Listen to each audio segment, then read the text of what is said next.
predchádzajúcom videu som vám hovorila, ako si správne nastaviť ciele. Teraz je ďalší krok a to je, že si tieto ciele budeme zapisovať každý deň, každé ráno, najlepšie ráno. A okrem svojho cieľu si tam zapíšeme, čo získame, keď dosiahneme svoj cieľ. Najlepšie, čo najpodrobnejšie, to je najlepšie. A ďalej si tam zapíšeme benefit.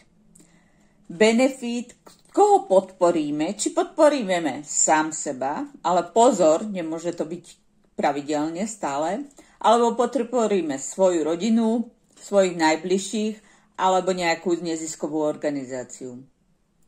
A dôležité je, čo je veľmi ťažké a veľký záväzok si tým dávate, že sa postavíte pre zrkadlo a poviete si to priamo do svojich očí a takisto, ak podporíte niekoho iného, tak mu to dáte najavo.